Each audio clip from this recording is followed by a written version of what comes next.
하나님 말씀 보시겠습니다. 하나님 말씀 보시겠습니다. 하나님 말씀은 창세기 2장 15절부터 17절까지 말씀 보시겠습니다. 하나님 말씀은 창세기 2장 15절부터 17절까지 말씀, 구약성경 3페이지입니다. 찾으셨으면 제가 봉독하겠습니다. 여호와 하나님이 그 사람을 이끌어 에덴 동산에 두어 그것을 경작하며 지키게 하시고, 여호와 하나님이 그 사람에게 명하여 이르시되 동산 각종 나무의 열매는 내가 임의로 먹되 선악을 알게 하는 나무의 열매는 먹지 말라. 내가 먹는 날에는 반드시 죽으리라 하시니라. 아멘. 이 시간은 웨스트민스터 소결의 문답 12번째 강의가 되었습니다. 사람의 창조와 섭리라고 하는 부분을 살펴보도록 하겠습니다. 먼저 한번 이거 먼저 볼까요? 소결의 문답 제 12문을 한번 보시겠습니다.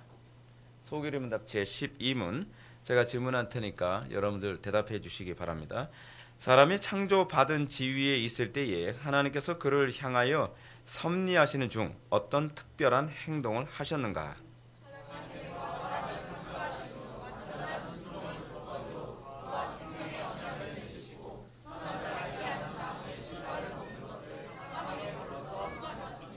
예, 아멘. 자, 우리가 이제 들어가기를 한번 볼까요? 우리가 지난 시간에 섭리에 대해서 우리가 살펴봤습니다. 항상 섭리하게 되면 두 가지 단어를 이제 우린 기계적으로 이제 아예 떠올려야 됩니다. 항상 뭘 떠올려야 되죠? 보존과 통치입니다. 우리가 지금 사람의 창조에 관한 부분을 살펴보면서 이 섭리, 즉 보존과 통치를 연관지어 이해해야만 합니다. 우리가 신학적 관점, 우리가 뭐든지 그렇습니다. 우리가 항상 이 배운 지식을 연결해서 하나의 또 다른 지식을 창출해내는 그런 사고의 훈련이 굉장히 필요합니다. 우리나라 사람들이 가지고 있는 어떤 지식적 문제가 뭐냐면, 섭리하게 되면 섭리는 설명을 해요. 그럼 제가 이제 또 질문을 던지겠죠. 그러면 섭리하고 창조하고 무슨 관련이 있습니까? 그럼 창조는 얘기할 수 있고 섭리는 얘기할 수 있는데, 창조와 섭리를 관계를 얘기하려면 잘 얘기를 못해요. 근데 여러분, 이 웨스트민스터 신앙고백서를 제가 이번에 연구하면서 굉장히 놀라운 걸 제가 깨닫게 된 건데, 그건 뭐냐면 이걸 다 연결시키고 있어요. 웨스트민스터 신앙고백서는요. 처음에 뭘 얘기하죠? 예정을 얘기하죠. 예정을 얘기하고 난 다음에 창조와 예정을 이렇게 얘기합니다. 그리고 그 다음에 뭘 얘기하죠? 창조와 섭리를 얘기합니다.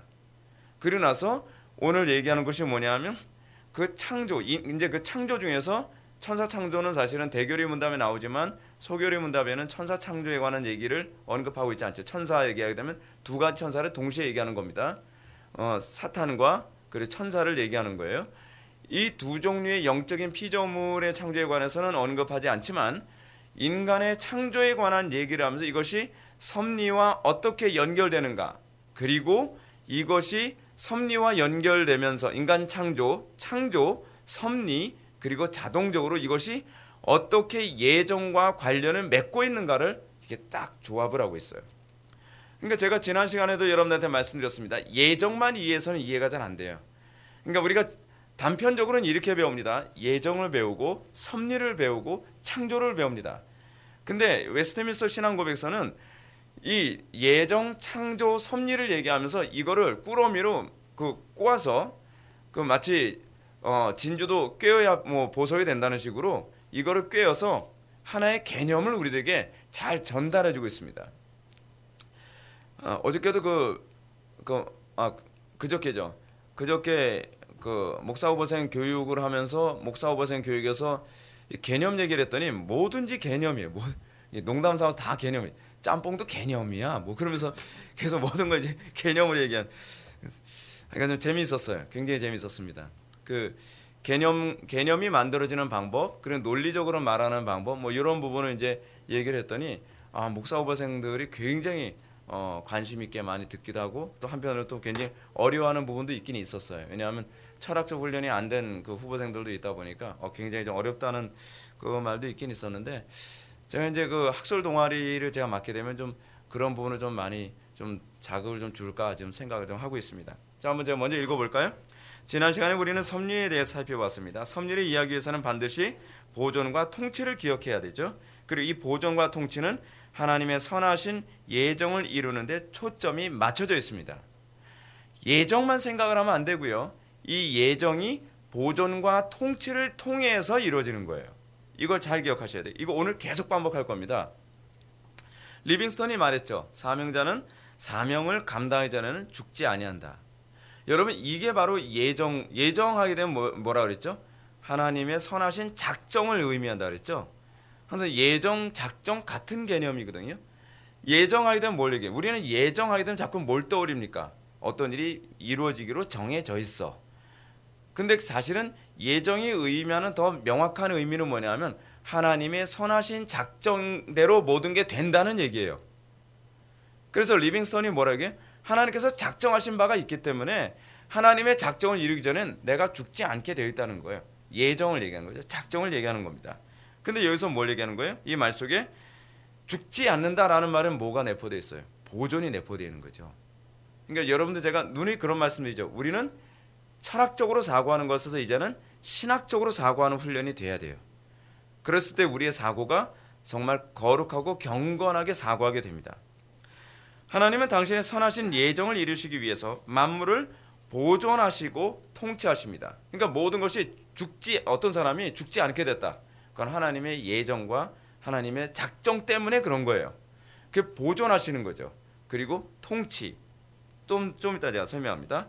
이와 관련하여 사람의 창조를 이해한다면 인간의 타락의 문제를 좀 더 쉽게 이해할 수 있습니다. 인간의 타락의 문제를 예정만 가지고서 이해하면 납득이 안 가요. 인간의 타락 문제. 하나님은 왜 인간이 타락하도록 예정하셨지? 이렇게만 이해하게 되면 자꾸 오해를 사죠. 그러니까 기독교 사고는 굉장히 종합적이에요.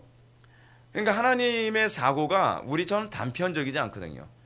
근데 우리는 자꾸 우리의 단편적인 사고의 관점으로 하나님께서 우리의 타락, 인간의 타락을 작정하셨다라고 하는 요 영역만을 가지고 자꾸 해석을 하니까 하나님을 자꾸 오해하게 되는 겁니다. 여러분들이 인생의 문제에 있어서도 오늘 이런 얘기를 듣다 보면 많은 부분에서 해답을 얻게 될 겁니다.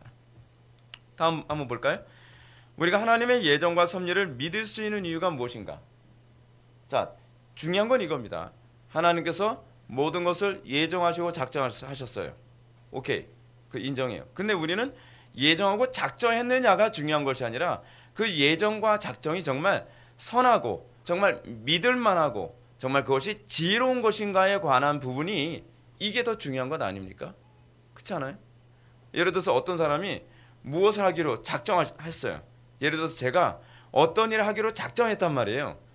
근데 김 목사라는 사람이 어떤 거를 하기로 작정했다는 게 중요한 것이 아니라 그 작정을 한 김 목사가 정말 지혜롭게 정말 선한 의도로 그거를 작정했느냐가 중요한 거예요. 자, 그것에 관해서 우리가 대결의 문답 12문 우리가 전에 봤었는데 다시 한번 봅시다. 대결의 문답 12문은 하나님의 작정을 하나님의 뜻대로 계획하신 지혜롭고 자유롭고 그리고 거룩한 행위라고 가르치고 있습니다. 그렇다고 한다면 하나님께서 작정하신 대로 뭐가 이루어져요? 예를 들면 여러분 전쟁이 터졌어요. 우연히 터지나요? 우리는 우연이란 존재하지 않는다 그랬죠. 이제 우연하게 되면 이제 뭘 떠올려야 돼요? 제1원인자가 없이 어떤 일이 유발됐다고 하는 것을 소위 철학적으로 우연이라고 얘기합니다. 여러분 예를 들어서 제1차 세계대전이 어떻게 발발했다 그랬죠? 우연히 어떤 한 사람의 총성에 의해서 이것이 점점 커져서 이런 1차 세계대전을 일으키게 됐다. 그런 거 없습니다. 반드시 원인이 있습니다. 근데 그 원인을 사람에게서 찾게 되면 뭐예요? 결정론되고 그 원인을 하나님에게서 찾을 경우에는 뭐예요? 예정과 작정이 되는 거죠. 근데 사람에게서 나오는 그 결정론적인 사고를 했을 때는 우리는 불안하죠.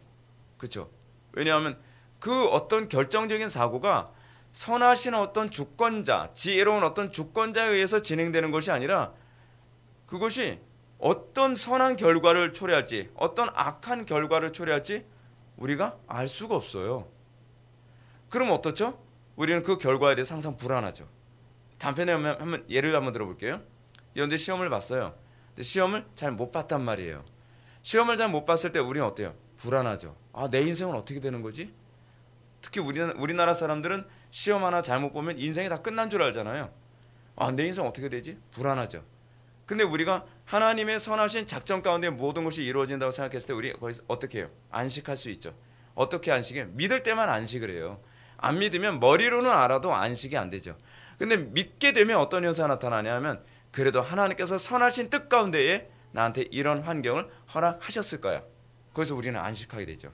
우린 거기서 기뻐할 수 있게 되는 거예요. 그리고 하나님께서 보존하시고 통치하셔서 궁극적으로 하나님의 작정을 향해 간다는 것은 우리가 역사를 낙관적으로 볼 수 있는 근거가 됩니다. 하나님께서 보존하시는 거예요. 죽고 사는 거 하나님이 결정하세요. 그게 보존교리예요. 근데 이 보존교리가 얼마나 끝내주는 교리인지 모릅니다. 우리 대결입니다. 우리 이 신문 한번 볼까요? 대결입니다. 이 신문 제가 질문할 테니까 여러분들 대답해 주시기 바랍니다. 사람이 창조받은 상태에 있을 때 하나님께서 사람에게 섭리하신 것은 무엇입니까?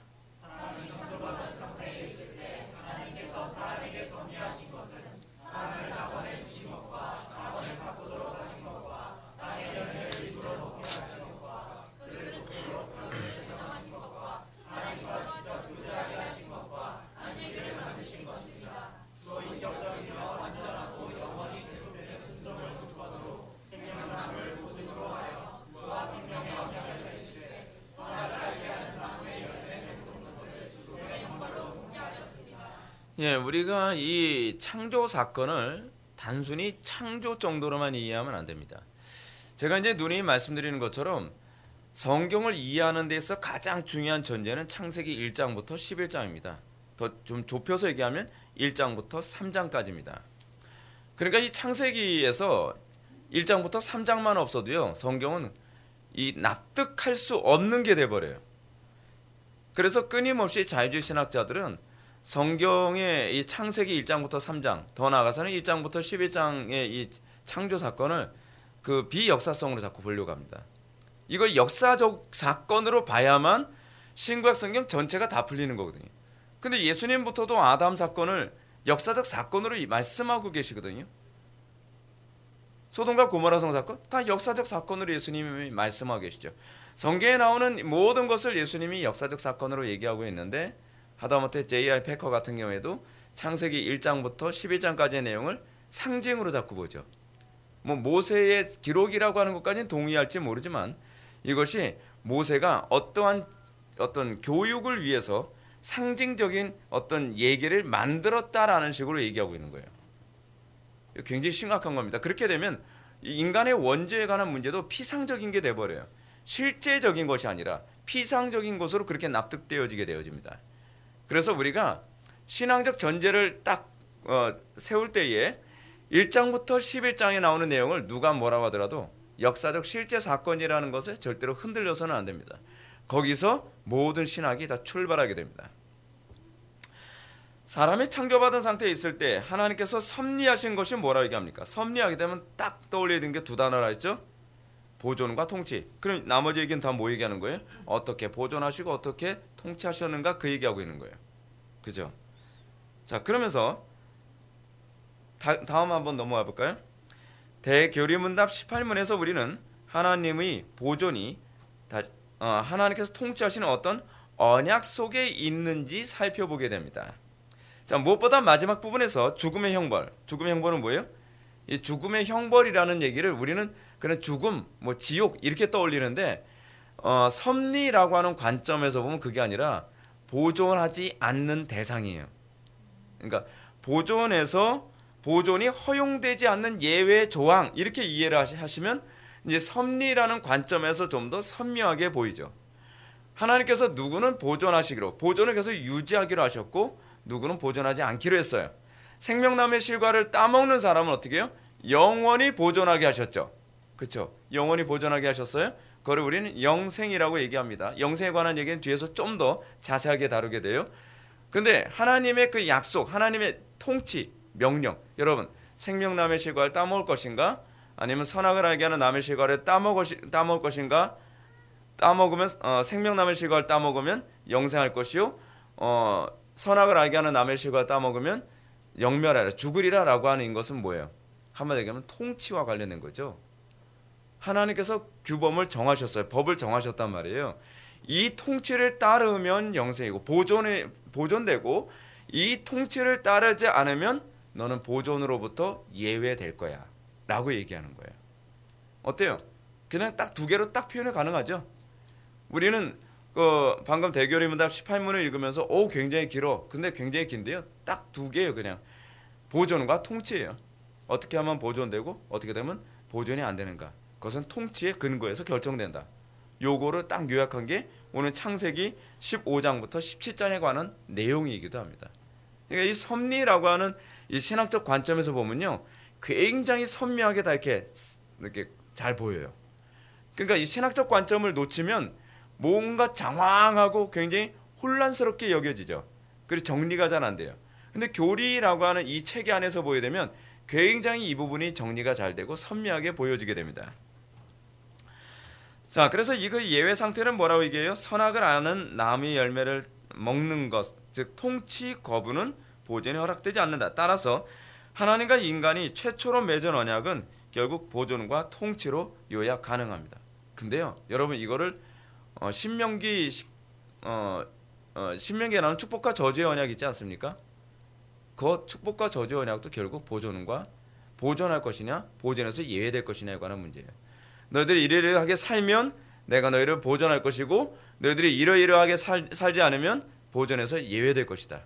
결국 딱 두 글로 딱 나눠지게 되는 것입니다. 그거를 아담과 하와에게 내렸던 그 명령을 뭐라 그러죠? 행위 언약이라고 얘기하죠. 신학적으로 흔히 행위 언약이라고 얘기합니다. 행위 언약이 뭐예요?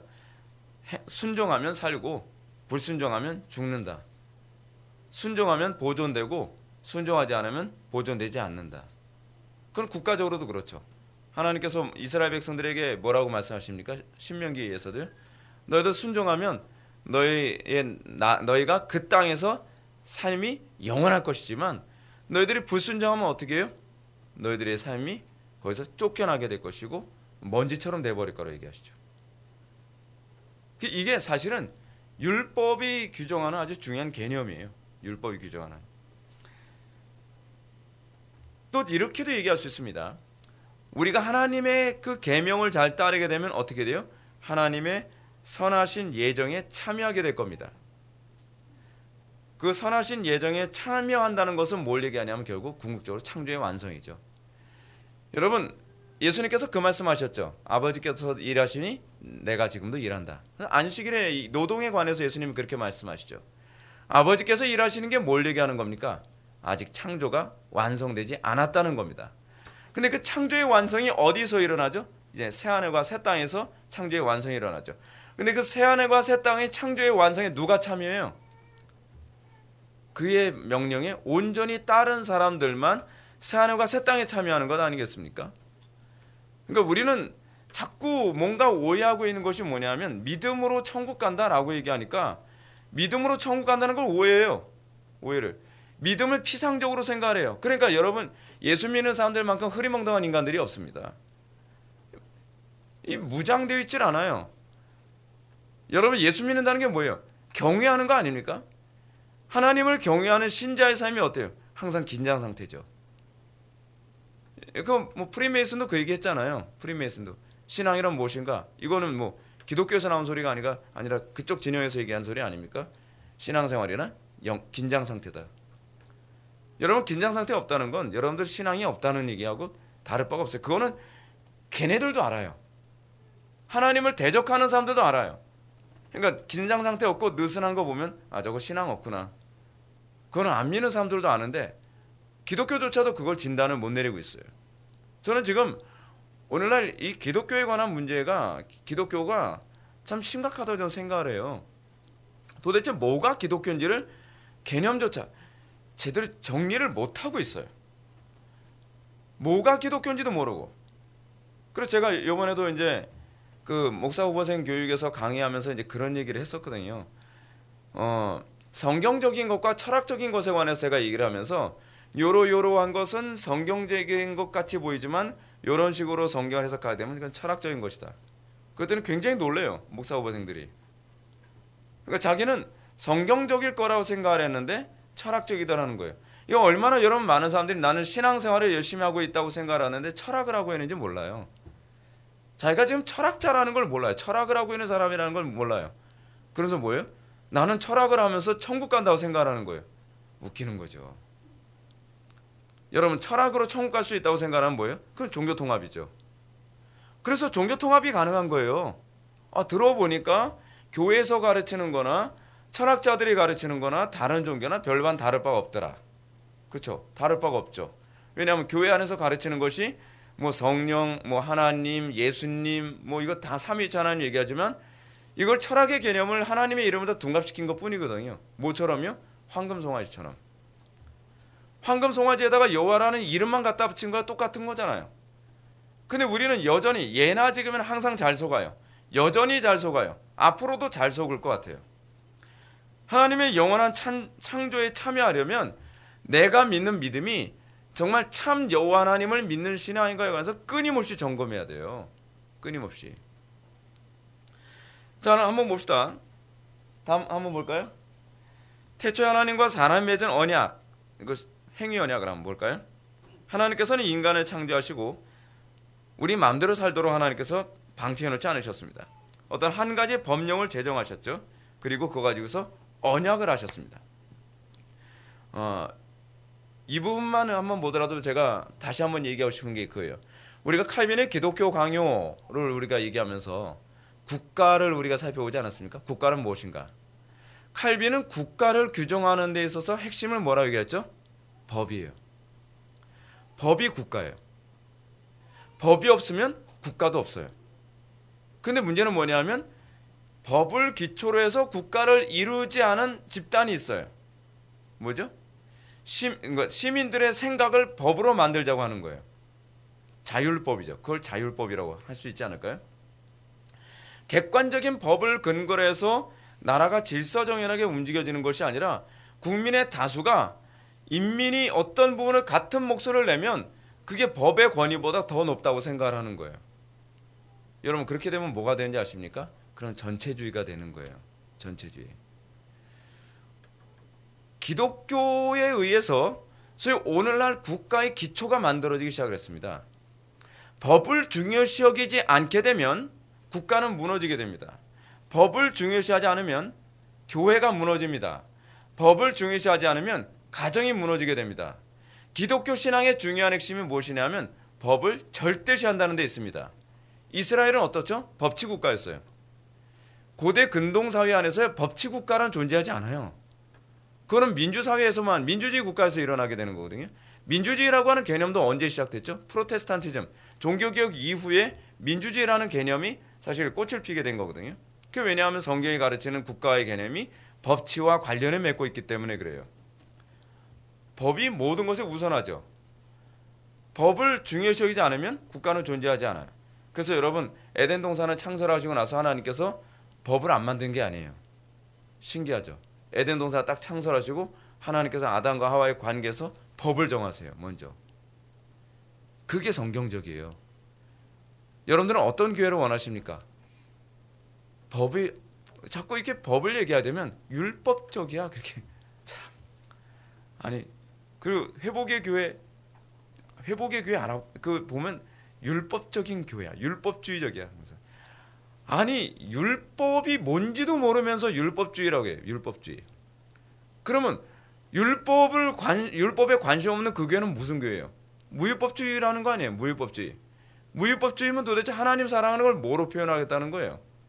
신앙을 뭐로 표현하겠다는 거예요? 그러면 믿음으로. 믿음으로. 그럼 그 믿음이 도대체 뭔데요? 그럼 믿습니다. 그러니까 믿음이 뭐로 표현이 안 되니까 율법으로 표현 안 되면 믿음을 뭐로 표현하죠? 장풍으로. 그것밖에는 믿음 표현할 게 없잖아요. 그렇잖아요. 율법으로 믿음을 표현할 수 없으면 어떻게 해요? 장풍으로 넘어뜨리고 귀신 쫓고 병 고치고 뭐 능력 행하고 환상 보고 뭐 듣고 그럼 우리 어때요? 신령하다. 저 사람 믿음 좋다. 근데 그게 믿음을 규정하지 않잖아요. 성경이 규정하는 믿음이 뭐예요? 율법에 대한 우리의 반응이에요. 그런데 율법에 대한 우리의 반응이 의무적이냐에 따라서 율법주의로 가는 거죠. 우리가 글쎄 의무적이 아니라 우리가 기쁨으로 그의 계명을 지키면 어떻게 해요? 그것이 믿음이라는 거죠. 그것이 바로 성경이 얘기하는 율법주의와 소위 복음적 신앙의 차이 아닙니까? 자, 하나님께서는 법령을 제정하셨어요. 그리고 선악의 실과를 따먹으면 반드시 죽게 될 것이고 생명나무의 실과를 따먹으면 영생하게 될 것이라는 언약을 맺었습니다.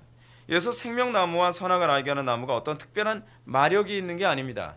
마력이 아니, 상징적인 의미가 있는 거예요. 상징적인 의미. 단지 특정한 하나님의 통치 규정을 말하는 거예요. 통치 규정을 이렇게 정한다는 겁니다. 이 통치 규정에 순종할 것인가 아니면 불순종할 것인가를 통해서 보존이 결정되도록 하신 거예요. 그리고 그 보존 상태를 영생으로, 그 반대를 뭐예요? 영멸로 표현하고 있는 것뿐입니다. 그러니까 신학적 표현을 사용하고 있지 않은 것일 뿐이죠. 이거를 우리가 좀 더 이해하기 쉽고 정리하기 쉽도록 하기 위해서 이 소위 섭리라는 말로 이거를 우리에게 또 신학적으로 정리하는 것뿐입니다. 그래서 여러분 어떻게 해요? 예외가 없어요. 예나 지금이나 많은 사람들이 착각을 하는데 동성애 때문에 나라가 망한다. 동성애 때문에 망하는 게 아니에요. 뭘 좀 그걸 잘못하는 사람들이 동성애의 죄를 특별히 더 큰 죄라고 생각하는 경향이 많이 있어요. 아, 여러분, 간음이나 동성애나 똑같은 거예요. 문제는 뭐냐면 동성애라고 하는 것은 성적 타락이 극치를 보여주고 있는 것이 동성애일 뿐이에요. 맨날 간음하는 사람들이 동성애자 보고 혐오한대요. 아니, 누굴 보고 누구를 혐오한대요. 이게 뭐하고 똑같냐면 이런 거하고 똑같은 거예요. 맨날 마음으로 간음하는 그 바리새인들 또는 유대인들이 간음하다 현장에 붙잡힌 여자 보고 돌로 때려 죽이려고 하는 거예요. 너무나 깨끗하다고 스스로 생각하는 심령을 가지고. 그러면 여러분, 구약에서는 간음하면 누굴 죽여야 돼요? 둘 다 죽여야죠. 그 남자와 여자. 혼자서 간음 못 하잖아요. 근데 붙잡아 오기는 남자는 어딘가 꼽혀놓고 이 여자만 앉혀놓고서 여자만 죽이겠다는 거예요. 근데 예수님께서 마태복음 5장에서 뭐라고 말씀하시죠? 음욕을 가지고 여자를 보는 자마다 이미 간음하였느니라. 그러니까 예수님이 요한복음에서 그런 말씀하시죠. 너희 중에 죄 없는 자가 돌로 치라. 할 말이 없는 거죠. 여러분, 죄를 우린 자꾸 대죄 소죄로 나누는 경향이 있습니다. 근데 예수님은 대죄와 소죄로 나누질 않아요. 큰 죄와 작은 죄를 나누는 건 천주교적 사고방식이에요. 바리새인들이 혼란스러워하는 게 그거 아닙니까? 그들은 간음한 것만 죄라고 생각하고 살인한 것만 죄라고 생각을 하는데 예수님께서는 마음으로 한 것도 똑같은 그 살인이고 똑같은 간음으로 규정하고 있어요. 대죄, 소죄, 큰 죄, 작은 죄 따로 없다는 거예요. 죽기에 충분해요. 선악을 알게 하는 남의 실과 하나 따먹으면 중병, 두 개 따먹어야 죽는다? 그거 아니에요. 그렇잖아요. 우린 자꾸 착각하잖아요. 왜 아담과 하와는 선악을 알게 하는 남의 실과를 따먹어서 선악을 알게 하는 남의 실과를 얼마나 따먹어야 영벌일까요? 한 입을 먹어야 영벌일까요? 아니면 박스채 먹어야 영벌일까요? 박스채 먹으면 소화불량으로도 죽을 수 있어요. 우리는 자꾸 큰 죄와 작은 죄, 예수님께서 몇 입 먹었니, 몇 개 먹었니 따지지 않아요. 하나님께서 따지는 건 몇 개를 먹었냐, 몇 입을 먹었냐고 하는 문제가 아니라 먹었다는 거예요. 죄를 졌다는 거예요. 그것이 우리가 하나님 앞에서 죄에 대해서 예민해지는 거거든요. 여러분 어떻습니까? 여러분 하나님을 알아가면 알아갈수록 죄에 대해서 민감해지죠. 하나님에 대해서 모를수록 우리는요, 내가 사람 한 명 죽인 놈은 그래도 좀 괜찮은 놈, 둘 죽이면 더 나쁜 놈, 우리는 자꾸 이런 식으로 생각을 해요. 나는 도둑질을 한 번밖에 안 했는데 저 인간은 도둑질을 3번 했어. 그러면서 또 거기서 또 우월감을 느껴요. 같은 도둑놈끼리. 물론 감옥에 들어가면 또 우월감이 달라지죠. 그렇죠? 너 얼마나 크게 쳤어. 이 좀도둑이야 대도야. 나는 은행을 털었어. 이 좀도둑. 그러면서 거기서 우월감을 또 느끼죠. 인간이란 존재는 하나님을 알게 되면 알게 될수록 조그만 죄에 대해서 하나님 앞에 불편한 심령을 느끼게 되죠. 그래서 우리는 어떻게 됩니까? 더 그리스도를 붙잡게 되죠. 더 그리스도께 대한 사랑이 더 간절해지고 그리스도의 그 소중함이 점점 커지죠. 근데 이 신앙이 안 좋을수록 그리스도에 대한 소중함이 점점 덜해요. 왠지 아세요? 둔감하거든요. 조그만 죄에 대해서는 굳이 그리스도를 의지할 정도로 심각하게 여기질 않는 거예요. 그 사도 바울이 노년에 뭐라고요? 나는 죄인 중에 괴수로다. 아, 죄인 중에 괴수인 거 보니까 사도 바울은 어떤 사람이에요? 많이 죽였구나. 그거요? 아니죠. 조그만 죄에도 그만큼 예민해졌구나. 그게 경건입니다. 그게 경건이에요. 하나님과의 관계에 항상 예민하고, 이 예민하지 않으면 항상 어떤 문제가 발생하냐면 이 문제가 자꾸 커져요. 긴장하지 않으면 자꾸 문제를 일으키게 돼 있는 거예요. 예수 믿고 나면 나타나는 현상이 뭔지 아세요? 그래서 신중함이죠. 예수 믿으면 나타나는 현상이 뭐예요? 조심성이죠. 그렇게 하면서 인간관계, 하나님과의 관계가 점점 돈독해지는 겁니다. 이것이 바로 하나님을 아는 자들에게 나타나는 외적인 어떤 현상이죠. 근데 그게 다 무엇과 관련을 맺고 있는 거예요? 하나님의 법을 더 잘 지켜내려고 하는 것. 그 잘 지켜내는 것을 통해서 어떻게 돼요? 가정이 보존되죠. 그리고 교회가 보존되죠. 여러분, 교회가 왜 요즘에 풍비박산나는 교회들이 점점 많아지죠? 요즘에 그런 얘기예요. 100개 교회를 개척하면 99개 교회가 문을 닫는데요. 요즘 한국교회 굉장히 심각합니다. 아니, 왜 이런 현상이 나타나는 거죠? 오늘날 왜 그렇게 많은 사람들이 이혼을 하게 되는 거죠? 뭐 간음을 해서요? 뭐 우린 여러 가지 다양한 통계를 냅니다. 간단해요. 뭐죠? 하나님의 법을 안 따라서 그러는 거예요. 그게 이미 창세기서부터 계속 얘기하는 거예요. 너희들이 하나님의 법을 따르면 내가 보존해 줄게. 하나님의 법을 안 따르면 하나님의 보존으로부터는 예외가 되는 거야. 이렇게 되는 거거든요. 아무리 십자가를 건 교회라 할지라도요, 보존 안 해줘요. 보존해 주신다고 하나님께서 약속하신 적 없어요. 그런 교회에 대해서. 그러니까 여러분, 우리는 근데 어떻게 생각을 하죠? 하나님의 말씀대로 살면 망해. 자꾸 이렇게 생각을 하잖아요. 이게 타락한 인간의 사고방식이에요. 뭔가 좀 사기도 치고, 뭔가 좀 잔머리도 굴리고, 뭔가 죄를 져가면서 약간 죄를 짓는 건 요건 뭐 조미료 같지 뭐 그런 식으로 생각을 하죠. 근데 그것 때문에 국가가 망하거든요. 여러분, 지금 베네수엘라가 여러분 어떻습니까? 인플레가 13만 프로인가? 엄청나죠.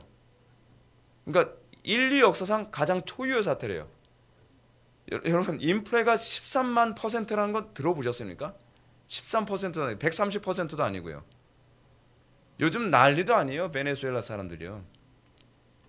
근데 그런 일이 왜 벌어지냐는 거예요. 우리는 그런 사람들 보면서 에휴, 어떠하니까. 아니, 남 얘기할 문제가 아니에요. 너희도 회개하지 않으면 저렇게 되리라요. 우리가 항상 두려워야 되는 건 죄인들의 그 멸망을 보면서 우리가 고소하다 생각하는 것이 아니라 우리도 회개하지 않으면 저렇게 되리라는 거죠. 예수님 당시에도 그렇잖아요. 망대가 무너져서 사람 죽었는데 저 사람들이 무슨 죄를 져서 그런가요? 그 사람들의 죄 문제가 아니라 너희들도 그렇게 될 수 있다는 걸 경고하는 거야. 우리는 그 생각을 너무 안 한단 말이죠. 왜요? 아직까지 닥치지 않았으니까. 제일 미련한 인간이 뭔지 아십니까? 비가 쏟아질 때까지 방주 안 짓고 앉아있는 그 배짱. 대단한 배짱이죠. 그렇죠? 하나님께서 이 불로 완전히 심판할 때까지 아무 대책 없이 살아가는 배짱. 무모한 거죠. 아무리 경고해도 귀담아 듣지 않고 회개할 줄 모르는 그 배짱. 그것 때문에 가정이 무너지는 거예요. 그것 때문에 사회가 무너지는 거예요. 그것 때문에 교회가 무너지는 거라는 거죠. 왜요? 그래서 성경에서 얘기하는 거예요.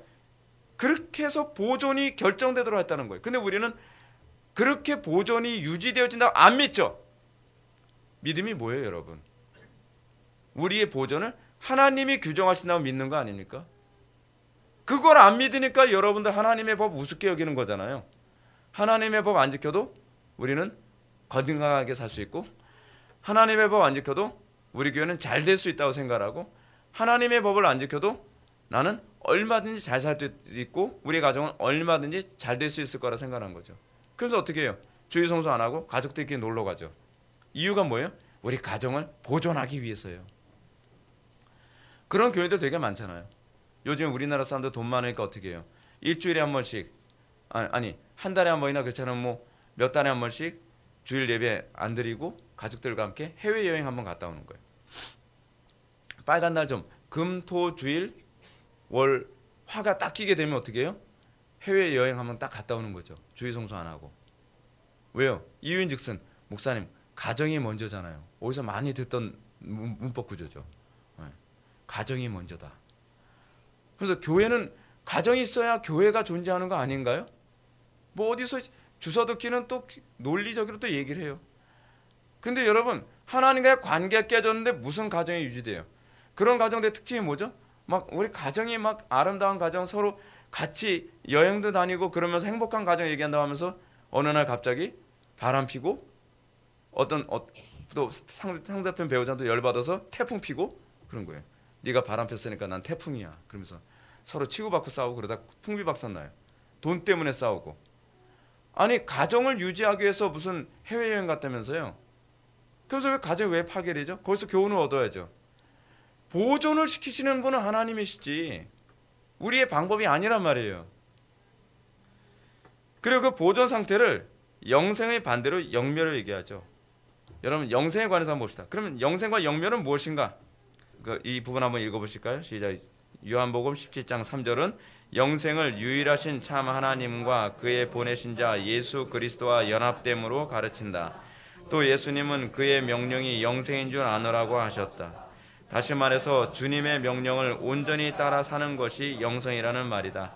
이것을 연합이라고 한다. 자, 연합이라고 하는 것과 관련해서 우리가 좀 보셔야 될 부분이 하나 있습니다. 온전히 따라서 사는 거예요. 온전히.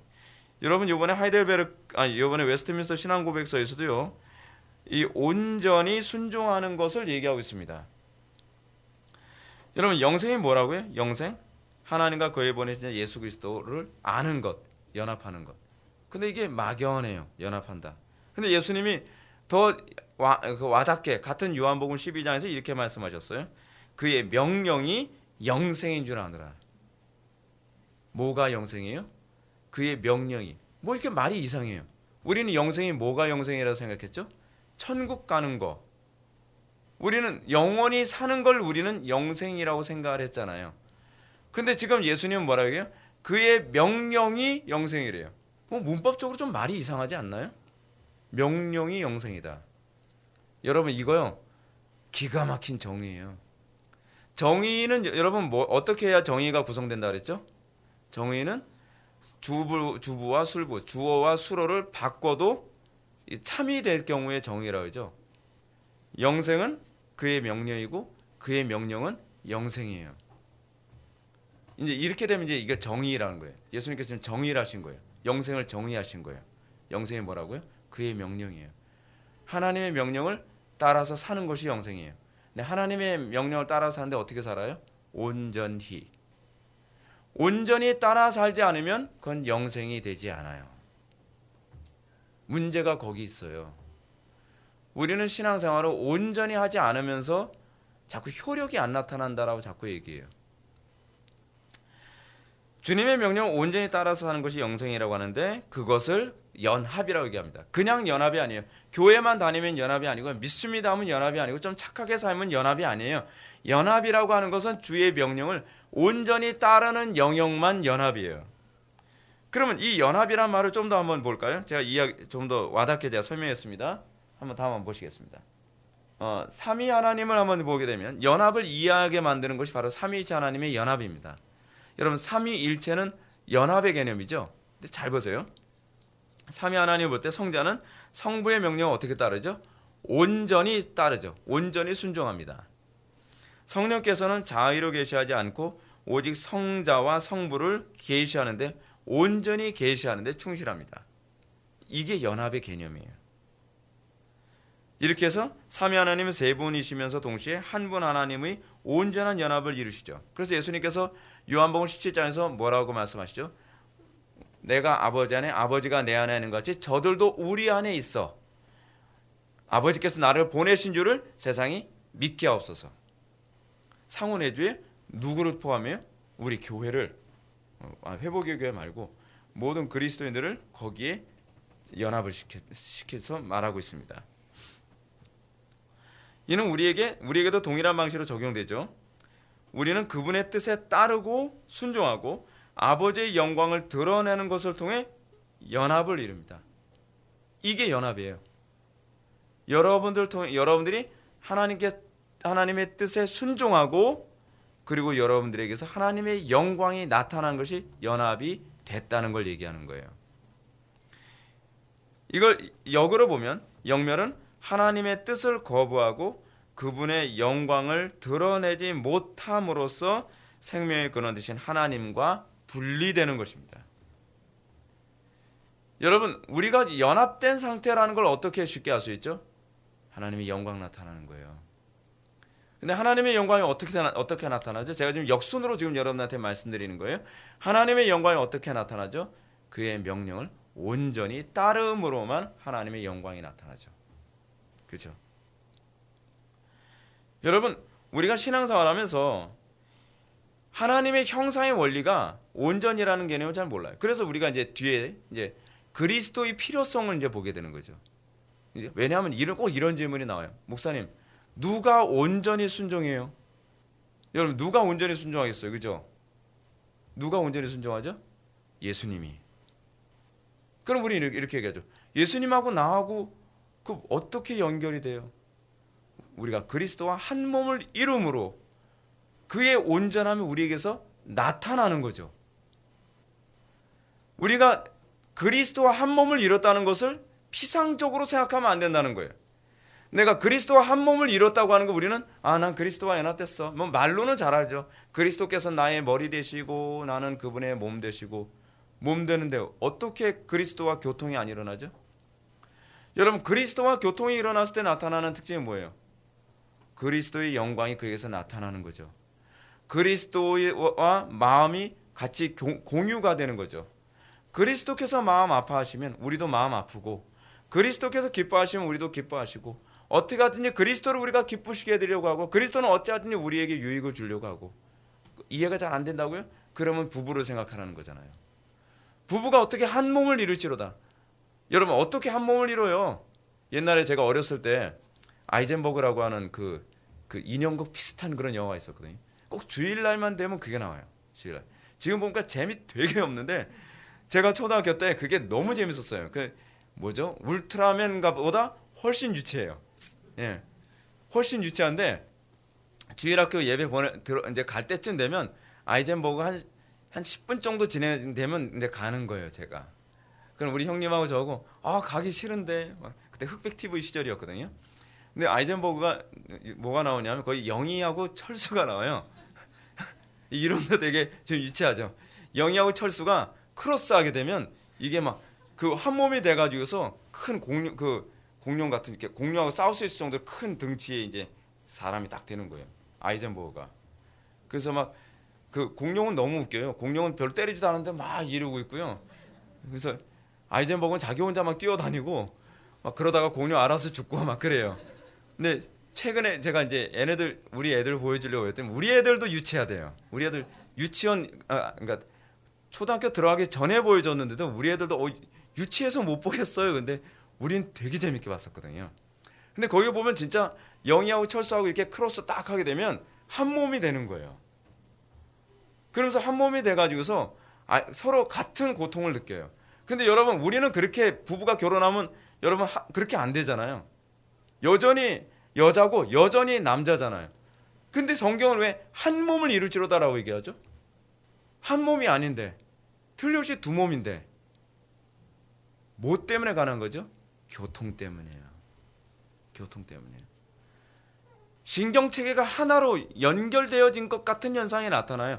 그것이 여러분 부부가 한 몸 됐다는 얘기예요. 부부가 아픔을 공유하지 못하면 아직 한 몸이 안 된 거죠.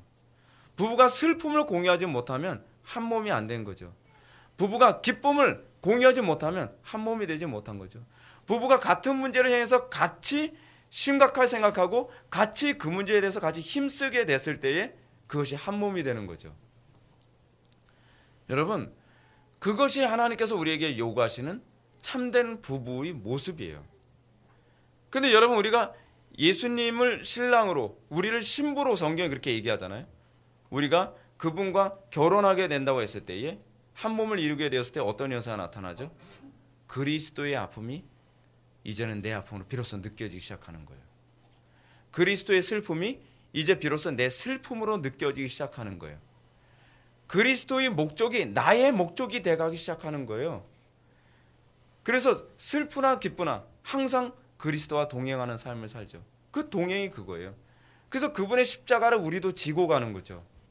운명 공동체. 운명 공동체. 그렇게 돼야 됩니다.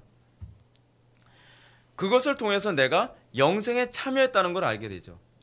여러분 보세요. 부부가 한 몸 됐을 때 어떤 현상이 나타나요? 과거에 이제 그러지 않습니까? 부부가 먹고 살기가 굉장히 힘들어요. 굉장히 힘드니까 어떻게 해요? 막 그 구루마를 끌고 연탄을 배달하고 막 그러죠. 그럼 어떻게 해요? 서로가 그런 얘기하죠. 힘들지? 아니 힘들긴 당신이 힘들지. 서로 그러면서 막 끌어주잖아요.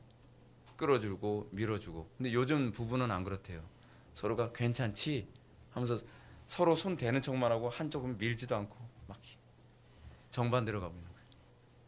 그러면서 점점 이 세태의 부부에 관한 개념이 좀 없어져 가는 거예요. 아픔을 공유하지 못해요. 슬픔을 공유하지 못해요. 기쁨을 공유하지 못해요. 기쁨은 반감, 슬픔은 2배. 이러니까 여러분 어떻게 돼버리죠? 이 세상이. 그 교회도 그렇잖아요. 교회도 하나님을 믿는다고 하는데 하나님에 대한 그런 공유함이 전혀 없어요. 그걸 믿음이라고 자꾸 규정을 해요. 한 몸이 안 된다는 걸 인정해야 되잖아요. 오늘날 한국교회가 이 지경 되고 오늘날 이 정도로 하나님의 영광이 훼손된 상태가 되면은 우리가 어떤 마음을 가져야 정상이죠? 주님의 심정이 느껴져야죠. 그래서 어떻게 해요? 주님께서 시키지 않아도 내가 자발적으로 헌신과 충성을 다하게 되는 거죠. 그래서 저 같은 경우는 저는 예수 믿고 나서 제가 은혜 받고 나서 저한테 나타나는 현상이 뭐냐면 시키지 않아도 하고 싶더라고요. 왜냐하면 주님께서 기뻐하실 걸 생각을 하니까요. 그러니까 고생을 사서 하죠. 십자가를 절하해서 지는 것이 아니라 십자가를 안 지고서는 못 견디겠는 거예요. 제가 요번에도 그 학술 동아리 맞는 거 진짜 안 맞고 싶었거든요. 제 욕심 같아서는. 전 지금 그 오버페이스 하고 있는 거예요 지금요. 그런다고 해서 뭐 누가 교통비도 안 나와요. 교통비. 저한테 이익되는 거 하나도 없어요. 근데 왜 하는 걸까요? 그렇다고 해서 우리 교회 교인 숫자 늘어나는 것도 아니에요. 근데 왜 하는 걸까요? 어떻게 하든지 하나님의 영광을 더 드러내기 위해서. 제가 지금 노회에 성찬 예식 그 매뉴얼을 만드는 거 그거 간단하지 않거든요. 하루 꼬박 이제 책 찾아서 각주도 달고 타이핑하고 그러면 하루를 또 날려야 돼요. 전 요즘 하루도 굉장히 지금 아깝거든요. 하루라도 좀 쉬었으면 좋겠어요, 전혀. 근데 제가 왜 그걸 해야 할까요? 누가 시켜서가 아니에요. 안타까워서요, 안타까워서. 근데 저는 모든 그리스도인들이 그 마음 좀 가졌으면 좋겠어요. 저보고 별떡스러운 사람이라고 보지 않았으면 좋겠어요. 저 별떡스러운 것도 아니에요. 우리 신앙 선배들은 더 끔찍할 정도로 헌신적이었으니까요. 자, 그럼 한번 봅시다. 타락하기 전에 아담과 맺은 언약을 한번 볼까요? 우리가 소결의문답 12문을 보면 완전히 순복하는 것을 조건으로 삼아 생명의 언약을 맺고라고 말합니다. 여기서 전제가 뭐예요? 완전한 순복이에요. 완전한 순복. 우린 신앙생활 어떻게 하죠? 완전한 것까지 그렇게 신경 안 쓰죠. 순종했다는 것에 의의를 두죠. 자꾸 이런 얘기하죠. 여러분 신앙생활 그렇게 하면 안 되죠. 그럼 주일 성수 그렇게 하면 안 되죠. 그럼 목사님 주일에 나오기만 해도 좋은 거 아니에요? 이러다가 점점 좋아지는 거 아니에요? 어쩌면 생각을 비성경적으로 하는지 사람들 그렇게 신앙생활하면서 점점 바리새인이 돼가는 거예요. 사람들은 이렇게 생각해요. 목사님 그래도 일단 교회 나와서 자꾸 말씀 듣고 자꾸 예배 참석하다 보면 점점 믿음이 들어가지 않을까요? 절대로 안 그렇습니다. 절대로 속지 마세요, 여러분. 그 거짓된 목사들이 자꾸 그따위 소리 해가지고 교인들을 다 바리새인들을 만들어 버려요. 여러분 어디 성경에 그렇게 얘기합니까? 예수님이 내가 주님을 따르겠나이다 하니까 예수님 뭐라고 해요? 따르다 보면 잘 따라오게 되어 있어. 그렇게 얘기합니까? 그렇게 얘기 안 하잖아요. 처음부터 뭐라고 얘기해요? 죽은 자를 죽은 자가 장사하게 하고 너는 나 따르라. 뭐 여우도 굴이 있고 뭐 굴이 있는데 뭐 인자는 머리 둘 것도 없다. 그래서 처음부터 시작하는데 어떻게 해요? 하려면 제대로 하고 말하려면 말아. 어떻게 보면 좀 냉정하죠. 어떻게 보면 비효율적이죠. 근데 그게 성경적이에요. 여러분 그거 알고 계십니까? 설교도요. 사람들은 자꾸 그게 진화론적 사고거든요. 진화론적 사고. 설교도 자꾸 하다 보면 언젠간 성실하게 설교할까요? 아니에요. 우리는요 진화론적으로 가지 않아요. 퇴보론적으로 가지. 설교를 매번 항상 온전함에 초점을 맞추지 않으면 나중에는 점점 퇴보해 가요. 설교가 아주 현격히 퇴보해 가요.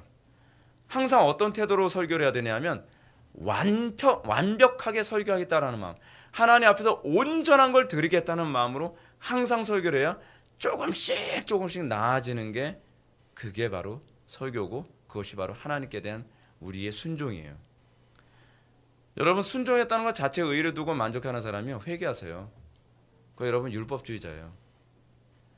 그건 여러분들 마음을 즐겁게 하기 위해서 순종하고 여러분들 양심을 편안하게 하려고 순종하는 거지, 진짜 여러분 하나님 기쁘시게 하려고 순종하는 거 아니에요. 그렇잖아요? 순종한다고 하면서 그 순종이 오히려 하나님의 영광을 더 어둡게 만들잖아요. 그걸 순종이라고 생각합니까? 그러니까 제가 지금 목회하는데 제일 힘든 게 뭔지 아세요? 어디서 이상하게 배워와가지고 망가진 상태에서 제 설교 들으면서 항상 그래요. 온전해는 꼭 온전히까지 할 필요 없어. 그러려면 목회를 하시든지 그 정도로 잘 알면. 그거 아니라고 가르쳤으면 고칠 생각하고 회개할 생각을 해야 되잖아요. 근데 다른 데서 이상하게 배운 게 머릿속에 굳어져가지고 그걸 못 고쳐요. 그러다 나중에 보존은 못 받겠죠. 그래서 이렇게 얘기하죠. 이는 아담과 하와의 순종이 끝까지 순종하는 것을 전제로 한 보존이 약속된 것이다. 이것이 교리문답에서 얘기하는 바예요. 어떻게요? 너희 아버지 온전하신 같이 너희도 온전하라. 아담과 맺은 행위 언약은 인간이 범죄하기 이전에 맺은 언약이었으므로 율법으로 구원을 받고 안 받고를 결정짓는 언약이 가능했죠. 근데 인간이 타락하게 되는 원인은, 그 다음 보게 되면, 인간이 타락하게 된 원인은 죄의 크고 작음에 있지 않고 죄를 지었다는 사실이 있죠. 그래서 우리는 아담의 범죄가 하와의 범죄와 근본적 차이가 있다는 걸 잠깐 좀 살펴봐야만 합니다. 왜냐하면 요건 제가 읽어드릴게요. 아담은 하와와 같이 사단에게 직접 유혹받아 충동적으로 선악을 알게 하는 남의 실과를 따먹은 것이 아닙니다. 이게 좀 중요해요. 하와의 말을 듣고 신중하게 생각한 끝에 범죄에 빠진 것이기 때문에 이는 아담이 타락하기 이전의 자유의지로 하나님을 끝까지 신뢰하지 못하였음을 보여줍니다. 하와가 유혹받은 것보다 아담의 유혹이 더 심각한 게 그거예요. 아담은 하와에게 유혹을 받고 생각한 거예요. 근데 그게 합리적이라고 판단했고 자발적으로 그것을 결정해서 그걸 따먹은 거예요. 그러면 사실은 누구 죄가 더 크죠? 아담의 죄가 사실 더 큰 거예요. 그런데 아담은 뭐라 그러죠? 저 여자 때문에. 볼까요? 그 다음, 무흠하신 예수 그리스도의 의의 전가 필요한 이유. 무흠하신, 흠이 없으신. 왜 무흠하신 예수 그리스도의 의의 전가 필요하죠? 우리는 온전할 수 없기 때문에 그래요. 온전할 수 없기 때문에 우리는 예수 그리스도의 의를 덧입어 우리는 그의 그 온전한 순종에 참여하죠. 어떻게 온전한 순종에 참여하죠? 성령께서 우리를 그리스도와 연합시켜 그리스도께서 우리를 통해 끝까지 인내하고 순종하도록 만드시죠. 그래서 우리의 순종이 어떤 순종으로 나와요? 그리스도의 순종으로 나와요. 그래서 어떤 현상이 나타나죠? 그리스도의 온전한 순종이 나타난 사람은 구별됨이 나타나지 않을 수가 없어요. 우리가 요즘 우리 지체들 순교자 열전을 보는데, 여러분, 인간의 의지 가지고서 그렇게 순종할 수 있을까요?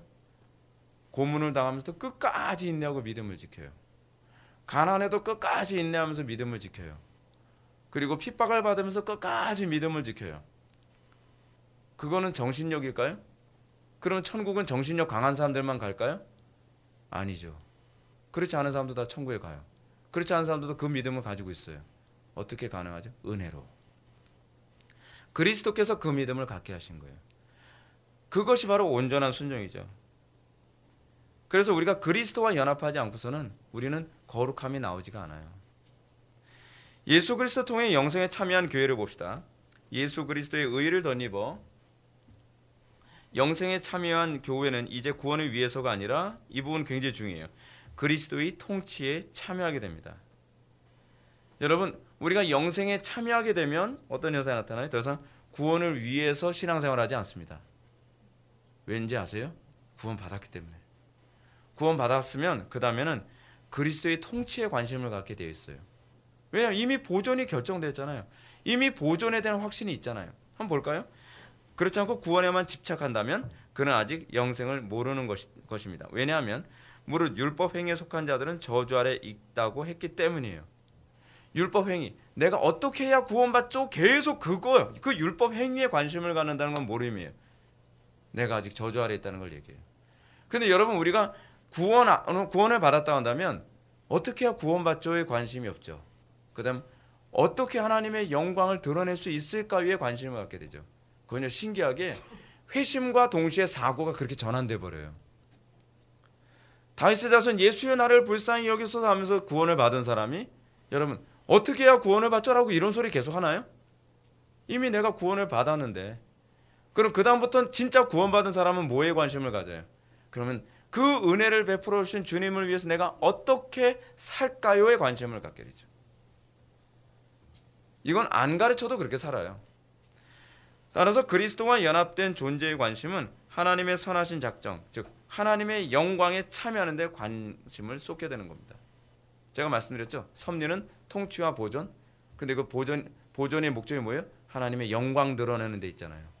그럼 보존에 참여했으면 그 다음에 뭐에 관심을 가져요? 영광 드러내는 거. 그의 통치에 참여하는 거에 관심을 갖는 거죠. 근데 이게요, 가르쳐서 되는 것이 아니라 본능으로 알아요. 거듭나면. 그래서 너희는 먼저 그의 나라와 그의 의를 구하라라는 말이 나오는 거죠.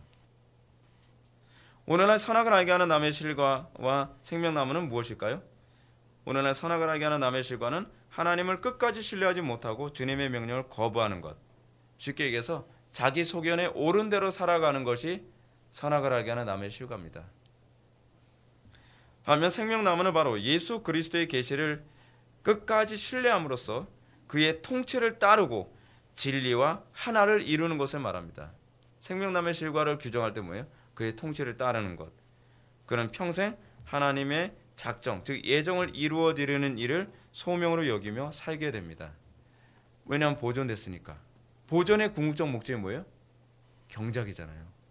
보존의 궁극적 목적이 뭐예요? 하나님의 일을 하기 위해서 보존되는 거잖아요. 내가 하나님의 은혜의 생명을 받아 보존되어졌다고 하는데도 불구하고 하나님 나라 경작에 관심이 없다면 여러분 점검해야 돼요. 한번 볼까요? 도표 한번 보겠습니다. 하나님의 선하신 작정, 즉 예정을 이루는 삶이란 무엇인가? 대결의문답 20문 아까 봤던 거 보시면 사람이 창조받은 상태에 있을 때 하나님께서 사람에게 섭리하신 것을 7가지로 나열하고 있습니다. 이것을 새 창조와 관련해서 섭리의 관점에서 한번 봅시다. 옛 창조와 새 창조를 제가 대조를 했어요. 옛 창조 보면 사람을 낙원에 두신 것. 뭐예요? 이거를 새 창조에서 뭐라고 볼 수 있죠? 구원받은 거. 그 왜 구원받게 하는가? 낙원을 가꾸도록 하나님께서 아담과 하와를 낙원에 두신 건 뭐예요? 두 번째로 낙원을 가꾸도록 하신 거죠. 마찬가지로 하나님께서 새 창조에서 우리를 구원받게 하시면 하나님의 나라와 의를 위해 헌신된 일꾼으로 살게 하시기 위해서예요. 원리가 똑같아요. 옛 창조와 새 창조는 원리가 같아요. 그래서 뭐라 그러죠? 옛 창조에서는 거기에 살게 하시면서 땅의 열매를 임의로 먹게 하죠. 자기가 경작한 만큼 그만큼 땅의 실과는 늘어날까요? 줄어들까요? 뻔하죠. 늘어나죠. 아담은 그 실과를 가지고 그것을 자기 양식으로 살아가는 거예요. 자, 볼까요? 하나님 나라의 삶을 통해서 얻는 열매를 삶의 유일한 기쁨과 만족으로 살게 되죠. 신약시대 성도. 여러분, 무엇이 여러분들의 양식입니까? 말씀이요. 오케이, 말씀 맞아요. 근데 우리는 무엇으로 그 기쁨을 누리며 살죠? 하나님의 영광을 위해서 우리가 경작하는 삶을 살아가며 내가 살아가는 이유를 알게 되고 거기서 그것이 나의 양식이 되는 거죠. 흥미로운 건 하나님 나라 열매는요, 사실 우리를 위해서 주는 거예요. 아담과 하와가 경작을 해서 그 열매를 얻으면 누가 먹어요? 하나님이 드시겠습니까? 하나님 드시고 싶어서 열매 맺으라고 하겠어요? 아니에요. 그 열매가 결국 아담과 하와의 양식이 되는 것처럼 여러분, 우리가 하나님의 영광을 위해서 살아가면서 어떻게 사실은 우리가 더 기뻐요. 우리가 하나님 영광을 위해 살고 우리가 저 사실 이번에도 목사 후보생 교육하면서 정말 힘들어서 정말 피곤해 죽을 지경이다 이러면서 하면서도요, 기쁜 건 제가 더 기뻐요. 거기 막 성령의 충만함이 느껴지고 내가 살아있다는 걸 또 한번 느끼게 되어지고 내가 하나님께 붙잡혔다는 걸 확신할 수 있게 되어지고 나의 삶이 하나님의 영광을 산다는 게 어찌나 기쁜지, 야, 이것 때문에 예수 사나 보다, 예수 믿나 보다, 이것 때문에 정말 인생 사는 맛이 여기 있구나. 근데 여러분 어때요? 예수 믿는다고 하는데 열매 없을 때 어때요? 열매 없는 삶 곤고해요. 열매 없는 삶 어때요? 황야와 같죠. 그러니까 예수를 믿긴 믿는 것 같은데 저는 열매가 없는 것 같아요. 그 삶에 생기가 있나요? 없죠. 원리가 똑같다니까요. 원리가. 그 다음 볼까요? 옛 창조에서는 모든 피조물들을 다스리게 하신 것처럼 새 창조에서는 어떻게 해요? 그리스도의 왕권에 참여해요. 왕직이 나오죠. 옛 창조에서는 그를 돕도록 결혼을 제정하신 것처럼 새 창조에서는 그리스도의 사역을 돕는 제사장 역할을 하게 하시죠. 우리를 아내처럼, 우리 아내로 삼으셨죠. 아내로 삼으신 목적이 제사장적 삶을 살라고. 제사장적 삶이 뭐죠? 죽도록 충성하는 거죠. 그거를 신약에서 에베소서에서 뭐라고 했죠? 아내들이요 남편에게 복종하라. 그렇게 함으로써 아내가, 여러분 아내가 남편에게 복종해서 사는 거 굉장히 힘들거든요. 제사장적 삶이거든요. 그거를 아내에게 요구하고 있는 거예요. 아내에게.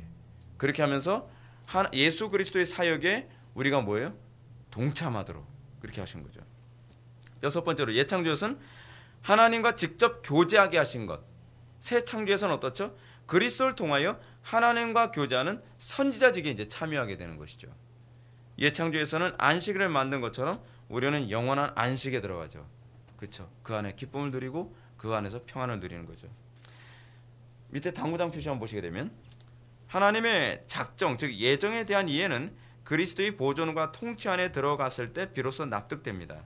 위 7가지는 신자가 하나님의 작정에 참여하게 되는 하나님의 방식을 보여줍니다. 그리고 이것을 통해서 하나님의 예정이 성취돼요.